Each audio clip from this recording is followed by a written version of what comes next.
I wanted to get on here real quick and do a raw and first reaction video to Ariana Grande's Brighter Days Ahead short film. Now, I have a lot of notes, so I'm going to be looking down a little bit, quite a lot. I got post-its, I got put it in my notebook, I got it in my apps. Um, but this Brighter Days Ahead short film coincides with the release of the March 28th deluxe version of her Eternal Sunshine album that dropped around this time last year. Now, the short film features some of the new tracks that she just dropped, along with some of the original tracks from the regular Eternal Sunshine album. And I will say I absolutely loved the film. I listened to the songs first with a good friend and fellow Ariana Grande fan of mine, and we just wanted to listen to the songs first before we watched the visuals. And I do that a lot with songs because I think the visuals can change how I like the tracks. Because first listen, I really wasn't feeling a lot of the songs except for Dandelion. The second Dandelion came on, I knew it was going to be a hit for me.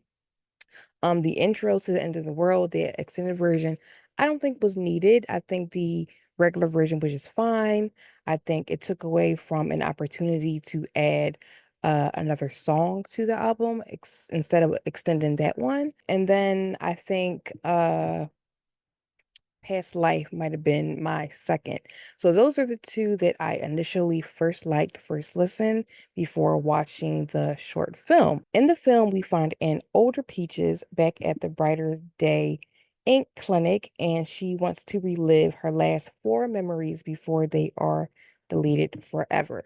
Now, first, I'm already laughing because I love to see Ariana in her acting bag. That's where she got her start. And so seeing her as this older Peaches was already making me laugh.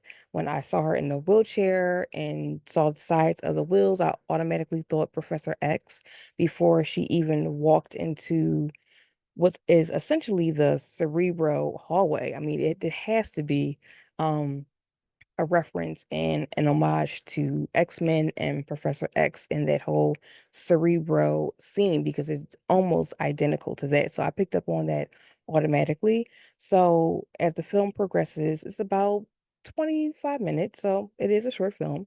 We go through four core memories of Peach's mind.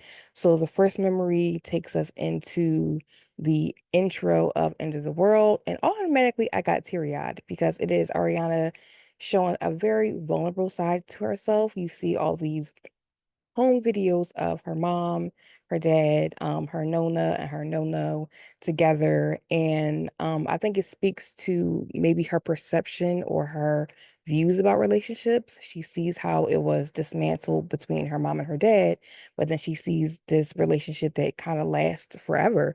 Her Nona was married to her Nono until he passed away. So I think she has these two flip of relationships, and I think that obviously had an effect on how she views relationships, how she goes into relationships. Um, I think it's depicted in just the use of that clip in the short film. Then we move on to Memory 2, which is the best memory to me because it has two of the best songs from the Eternal Sunshine era, in my opinion.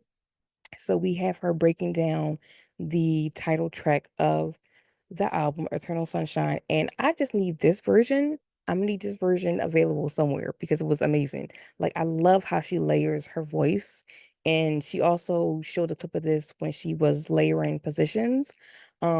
I think she just does a really good job at layering tracks. So I loved hearing how she layered Eternal Sunshine, and I need this version ASAP. And then it goes into Dandelion and it has concert footage in the back. So I mean, I feel like this memory could have just been um I mean, I don't want to make it so literal. Was Peaches mine? Was Peaches an artist? I don't know. Maybe Peaches is just an extension of Ariana Grande, but you can kind of see this is kind of her getting life to performing and being on stage in that memory too, which again, I think was a better segment of the short film.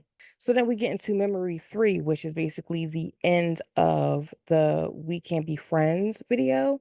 So again, we know how that relationship led her to the Brighter's Day Clinic, if you watch the video. So I think this is kind of a depiction of how that when that relationship ended, it destroyed her world. She's in this dilapidated house, it's water everywhere. She goes outside, it's like the end of the world. So I think that's kind of a metaphor for a lot of people when they end relationships. It feels like the world is ending. And I think that's how it was depicted in this part three memory, and then how she just kind of lost herself in the supernatural element of the song because it goes from the Twilight Zone song, one of her new songs, and then it goes into Supernatural, which is another favorite of mine's on the album. And that depiction of her floating into the air, that is very much how I feel anytime I listen to that song. It's such an what's that word? Ethereal. It's just such a supernatural experience anytime I listen to that track. So I think it was great that she used it in that essence of her kind of being sucked out of to this into this, I guess, this new version of herself, if you want to say, after her world had ended. And then in Memory 4, it features a Hampstead track. Now, I will say when I first listened to it, I did not like it. I figured I would maybe like it in context. I didn't know how many of the new songs she would use in the short film, but using it in context of the short film, I think this could be a song that I'm gonna like. One thing to know about me, anything dad related, I'm gonna get teary-eyed. So seeing her dad in this memory of the film was already making me misty-eyed. And then just kind of seeing for me that I took it her dad helped put her back together, literally and figuratively. Being broken up by something, he was able to take the pieces of her and put her back together, and then music brought her back to life. So that's how I took that final part and that final memory. And I think that's probably could have been what happened to her in real life. I think music is her saving grace. Music saves her life in many instances. But I really love the short film. Like I really loved it. I watched it twice now. I'll probably watch it again, especially for Memory 2 part. Dandelion is my favorite hands down. Then I might go Past Life and then Warm, Twilight Zone, Intro to the End of the World. I don't think it needs to be extended, but just because I already am familiar with the top part, I like that song. And then Hampstead will be at the bottom for now. But those are just my first listens. I will have to listen to them again to see how that list changes and see if I like any of the songs any better. But I want to know what you think, all my Ariana Grande fans out there. How did you like their short film? How are you feeling the new tracks? Let's talk in the comments.